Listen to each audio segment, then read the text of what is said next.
Hello everyone, Pallytime here. This is the continuation of my series where I tell you guys everything you need to know about the upcoming Final Fantasy XIV of Realm Reborn MMO. In the last video, we were talking about the starting classes that are going to be available at the game's release. You can click on your screen right now to be taken back to that video. Today we're going to be talking about the job systems in Final Fantasy XIV, which is basically the next step in your character's progression. I definitely recommend taking a look at the classes video before watching this one, because both systems are very intertwined. Square Enix's official description of jobs is, quote, "Jobs refer to those martial paths that thrived in former times, but have since fallen into disuse.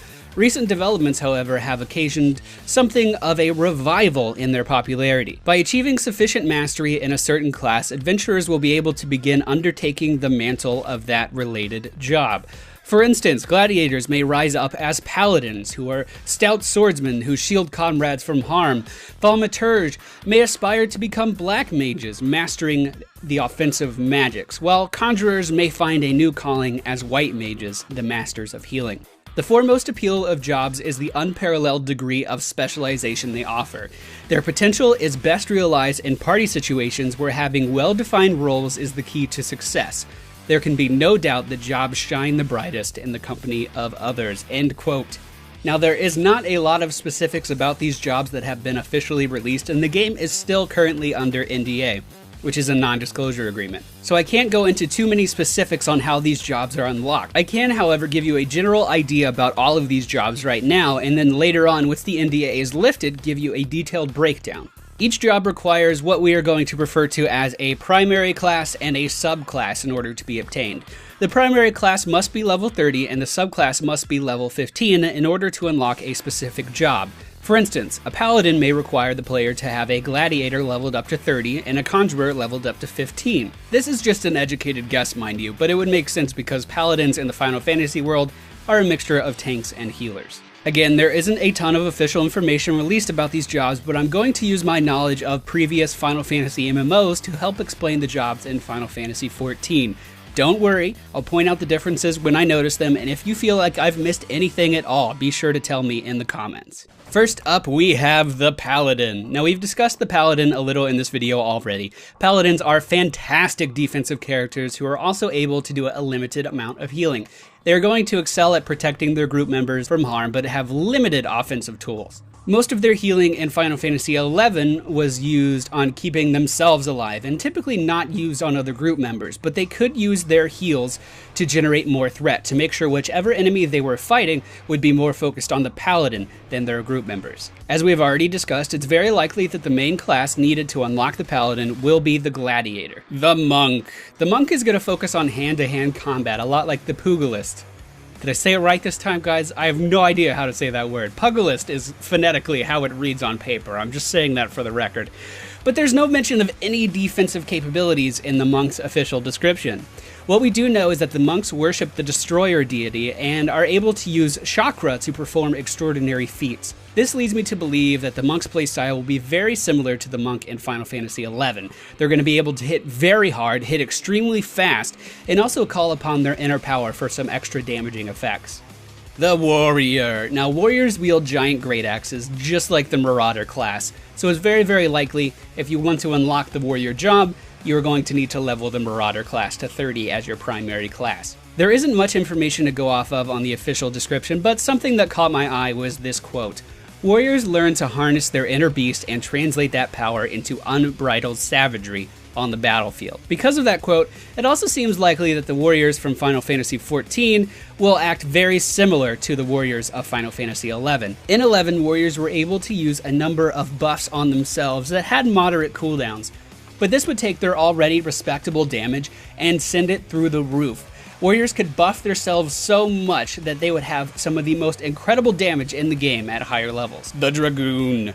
Born amidst the timeless conflict between men and dragons, these lance-wielding knights have developed an aerial style of combat that they might better pierce the scaled hides of their mortal foes.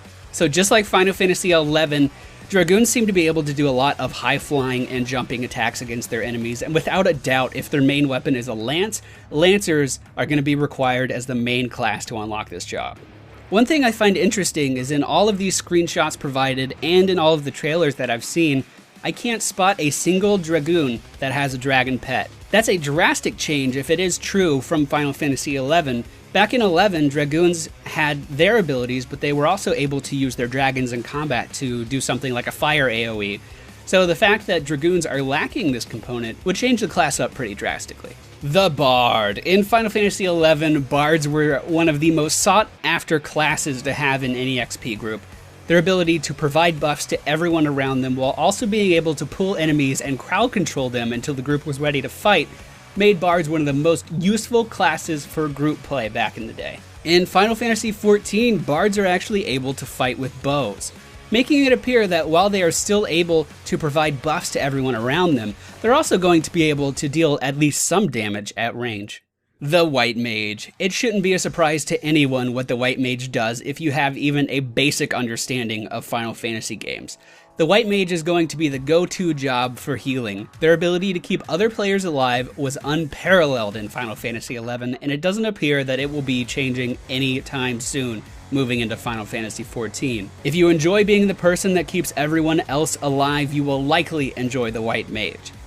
It's also looking very likely that those seeking to play the White Mage will also have to level a Conjurer as their main class. The Black Mage. In previous Final Fantasy games, the Black Mage has been the go-to role for players who want to completely devastate their enemies with the amount of damage that they can do on every single magical cast. In the official description for the job, it says, quote, "Adventurers who take the Black Mage path will become agents of devastation, capable of annihilating those who oppose them through little more than the force of their will." In Final Fantasy XI, Black Mage's damage was balanced by having higher mana cost as well as longer cast times than most other magic classes. I would imagine the same will be true going into 14. It would also appear that the Thaumaturge would be the required main class to unlock the Black Mage job. The Summoner. Summoners have always been my favorite roles to play in Final Fantasy games. They're able to summon incredibly powerful beings known as primals to do their bidding. Some of the primals confirmed to be in Final Fantasy XIV by the developers are Ifrit, Garuda, and Titan. But that's likely just scratching the surface of what's going to be available. Though summoners themselves pose little threat to enemies, the primals that they are able to control in past games were able to deal not only physical damage to the summoner's enemies, but also nearly every element, depending on which primal the summoner chose to enter combat with. In Final Fantasy XI, the first pet summoners were able to control was Carbuncle. If you remember back to the last video, Arcanists in Final Fantasy XIV are able to control Carbuncle. That fact alone leads me to believe that those looking to play the summoner would likely need to level Arcanist to 30 for their main job.